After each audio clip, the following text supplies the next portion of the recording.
Assalamualaikum warahmatullahi wabarakatuh. Alhamdulillahi rabbil alamin. Wassalatu wassalamu ala asyrafil mursalin Muhammadin wa ala alihi wa sahbihi ajma'in. Amma ba'd. Qala Allah Ta'ala fi kitabihil karim. A'udzubillahi minasyaitonir rajim.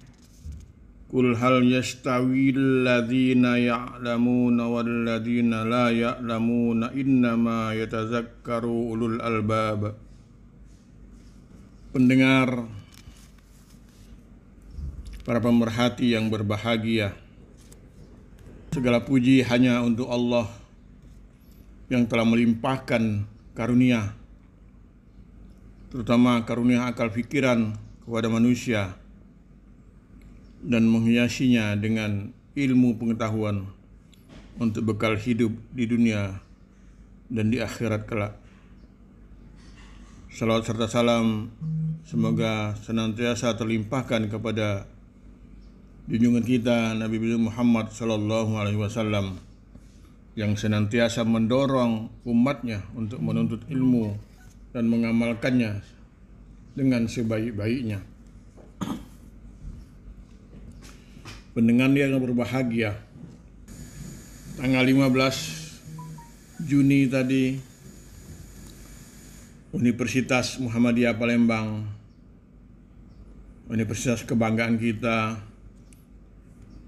dan tempat kita mengabdi, genap berusia 41 tahun berdasar perhitungan miladiah. Tentu ini suatu hal atau karunia yang sangat besar bagi kita. Perjalanan universitas kita yang sudah mencapai usia ke-41. Oleh karena itu, pada kesempatan ini saya masih mengajak kepada kita semua untuk senantiasa bersyukur atau mensyukuri apa yang sudah kita capai, apa yang sudah kita genggam untuk bekal kita di masa-masa yang akan datang. Pendengar yang berbahagia, sekali lagi saya mengajak kepada kita untuk senantiasa pada perhatian pada tugas kita. Tugas utama kita adalah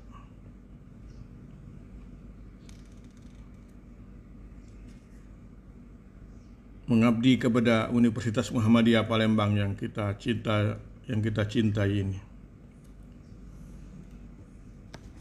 Pendengar yang berbahagia, Allah telah memberikan satu karunia kepada manusia yang tiada ternilai harganya. Karunia ini yang membedakan manusia dengan yang lainnya, atau dengan hewan, atau dengan apa. Dengannya manusia dapat berperilaku dan bertindak sesuai dengan koridor kemanusiaan. Karunia ini adalah akal. Dengan akal seseorang dapat berpikir sebelum bertindak. Hanya orang-orang yang berilmu yang mempergunakan nikmat akal dengan sebaik-baiknya untuk memperoleh ilmu pengetahuan yang luas harus dengan belajar. Allah menjelaskan perbedaan orang yang berilmu dengan pengetahuan dengan yang tidak. Bagaimana firman-Nya yang saya bacakan pada mukadimah tadi. Katakanlah, adakah sama orang-orang yang mengetahui dengan orang-orang yang tidak mengetahui? Sesungguhnya orang yang berakallah yang dapat menerima pelajaran. Az-Zumar ayat 9. Kemudian menuntut ilmu adalah kewajiban bagi tiap muslim.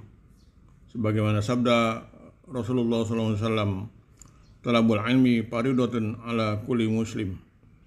Menuntut ilmu adalah kewajiban tiap orang muslim.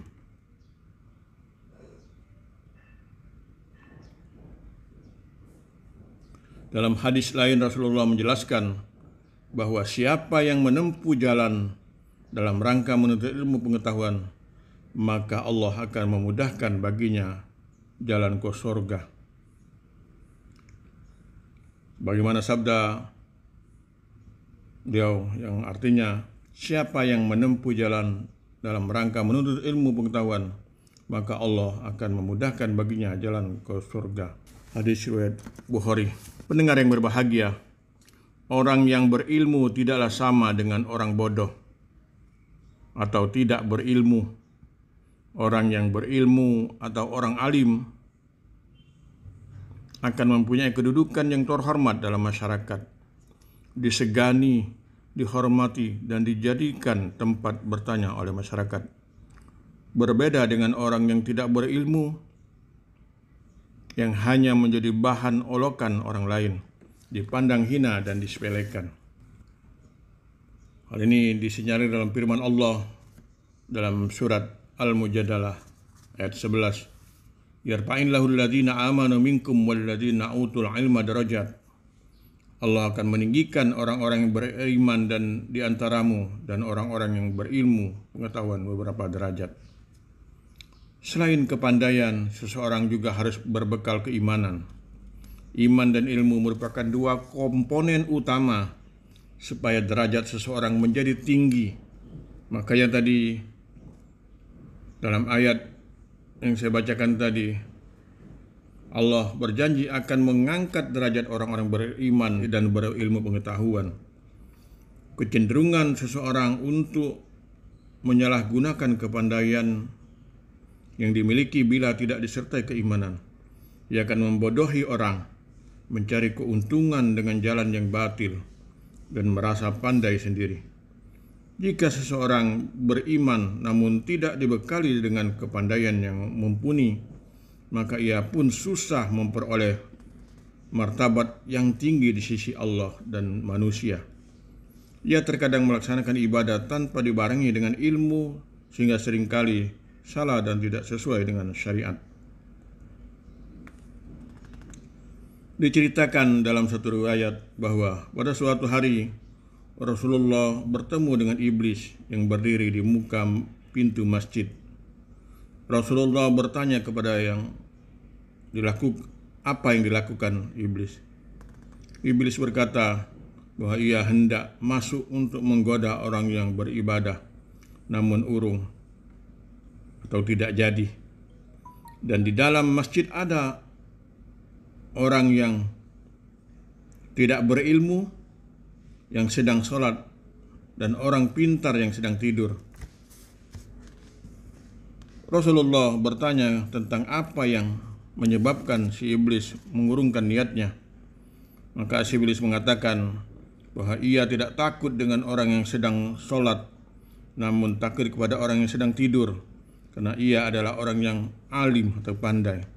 Mendengar jawaban si iblis, Rasulullah bersabda, tidurnya orang yang berilmu lebih baik dari ibadahnya orang yang tidak berilmu.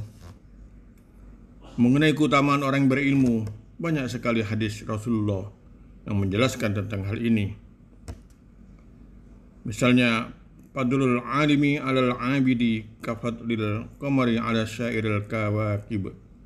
Keutamaan orang yang berilmu terhadap orang yang beribadah seperti keutamaan sinar bulan terhadap bintang-bintang.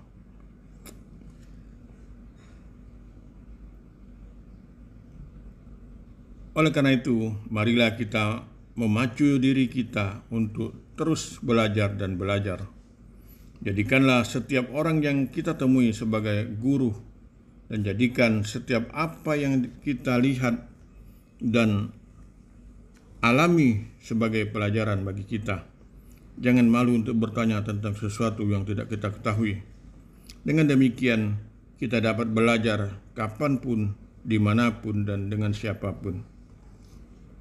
Mari kita pelajari segala ilmu yang bermanfaat, karena tidak ada ruginya belajar ilmu apapun selama memungkinkan. Janganlah jadikan otak kita manja tanpa disibukkan dengan aktivitas berpikir. Wa may yadzakkaru illa ulul albab. Dan hanya orang-orang yang berakal lah yang dapat mengambil pelajaran. Al-Baqarah 269. Ilmu pengetahuan adalah kunci memperoleh kebahagiaan hidup di dunia dan di akhirat.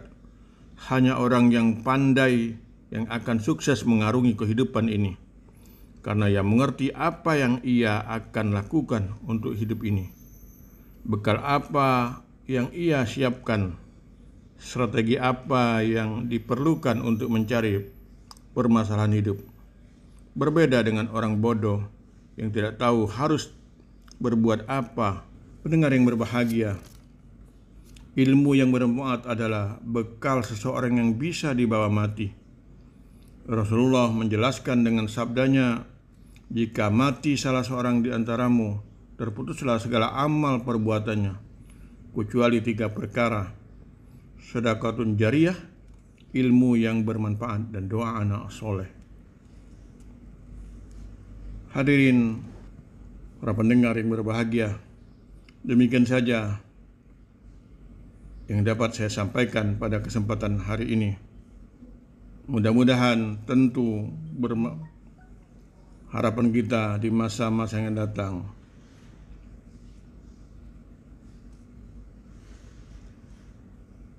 senantiasa berbuat baik kepada siapapun. Mari kita perbanyak amalus solihat. Terima kasih atas perhatiannya dan mohon maaf atas segala hilap dan salah. Hadallahu wa iyyakum ajma'in. Nasrun minallah wa fathun qarib. Wassalamualaikum warahmatullahi wabarakatuh.